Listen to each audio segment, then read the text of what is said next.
Jesus said, "Man cannot live on bread alone, but from every word that proceeds from the mouth of God." You're listening to Daily Truth.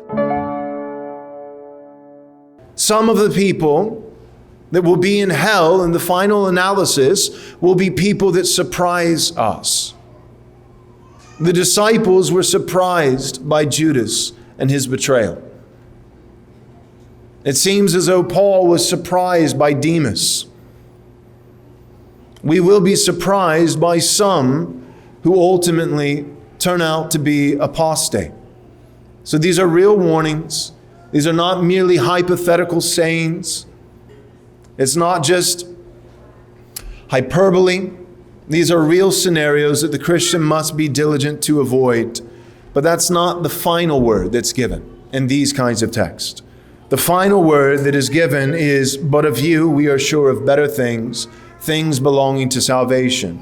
Or in our text today, "But we are not of those who shrink back." And these few verses, although profound, these few verses that always come on the heels of strict warning passages, these have changed my thinking when it comes to church ministry.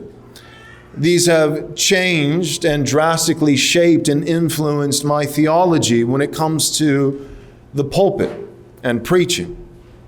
The question that I've had to ask myself, the longer that I've found myself within pastoral ministry and preaching, the question that I've had to ask myself is this: who am I preaching to?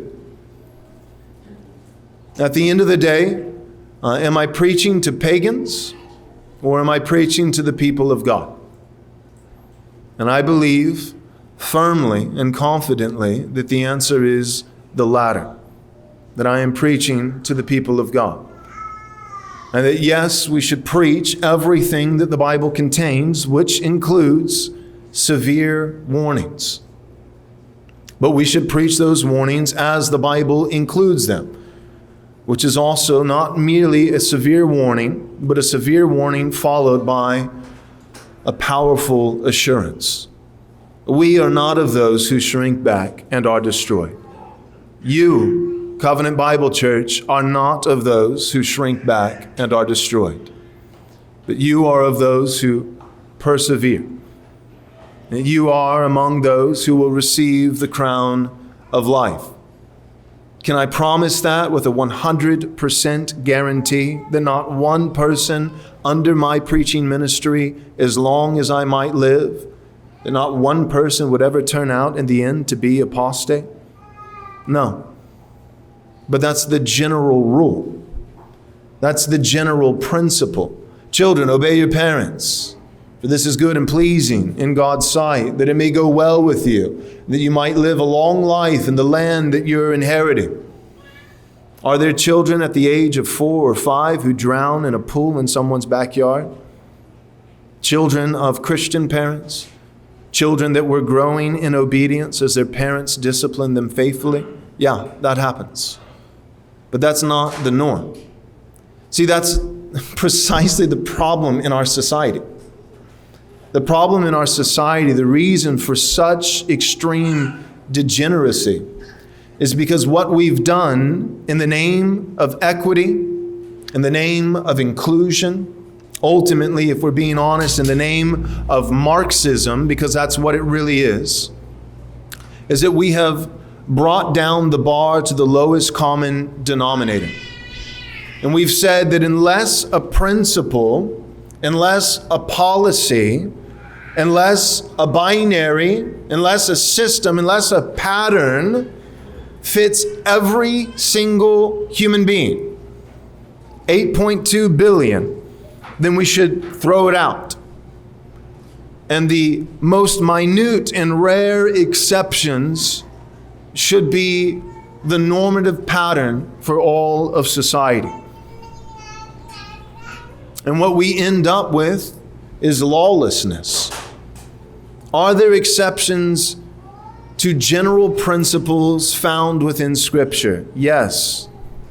But then should we preach the exceptions as though that were the principle itself? The answer is no. We should preach first principles as though they were first principles.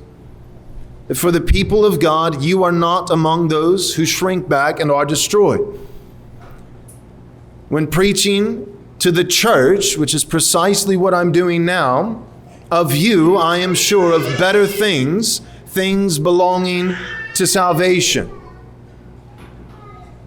That's what the scripture says. And that's how the minister should preach. Wait. Hold it. Big announcement, a scary announcement, a threat, but also a promise. The price of our conference, the Postmillennial and Theonomy conference, it's going up. It's going up right after Reformation Day. We are going to hold the price at $100, which is super cheap for a 3-day conference with Dr. James White, Dr. Joseph Boot, Dr. Gary DeMar, and the guy who's not a doctor, so we'll say Pastor Joel Webbon. We've got a great conference, May 5th, 6th, and 7th in Georgetown, Texas, just north of Austin for $100. Super cheap, but we can't hold that price forever. So if you want to get into that price, you got to get in now, right after Reformation Day, not Halloween. Reformation Day, October 31st. That's the last day that you can get in this conference, register at the price of $100. After that, starting November 1st, it's going to be $130.